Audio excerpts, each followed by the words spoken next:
ওম শান্তি। আজি 9 ফেব্ৰুৱাৰী 2025 অব্যক্ত মুৰলীৰ পৰা কাহিনী। এটা প্ৰতীকধৰ্মী কাহিনী ক'বলৈ লোৱা হৈছে। দীপাৱলীৰ দিনাখন অগণন চাকি জ্বলোৱা হ'ল। দেখা গ'ল প্ৰায়বোৰ চাকিয়েই ধিমিক ধামাকৈ অৰ্থাৎ অস্থিৰতাৰে জ্বলি আছে। কিন্তু তাৰ মাজৰ এটি চাকি অতি স্থিৰ আৰু নিশ্চলভাৱে জ্বলি আছে। চঞ্চল আৰু অস্থিৰভাৱে জ্বলি থকা চাকিবোৰৰ সলনি সকলোৰে দৃষ্টি কেৱল স্থিৰ আৰু শান্তভাৱে জ্বলি থকা চাকিগছিৰ ওপৰত নিবদ্ধ হয়।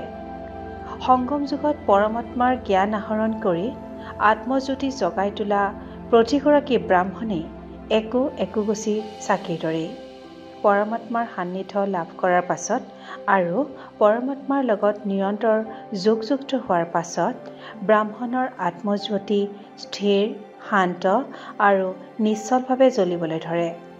পৰমাত্মাৰ সান্নিধ্য লাভ কৰাৰ পাছত আৰু পৰমাত্মাৰ লগত নিৰন্তৰ যোগযুক্ত হোৱাৰ পাছত ব্ৰাহ্মণৰ আত্মজ্যোতি স্থিৰ, শান্ত আৰু নিশ্চলভাৱে জ্বলিবলৈ ধৰে।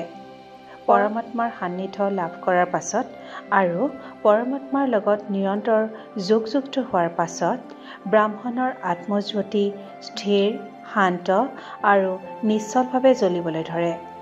পৰমজ্যোতি পৰমাত্মাৰ নিৰন্তৰ স্মৃতিয়ে আত্মজ্যোতিক শক্তিশালী কৰি তোলে। পৰমজ্যোতি পৰমাত্মাৰ নিৰন্তৰ স্মৃতিয়ে আত্মজ্যোতিক শক্তিশালী কৰি তোলে।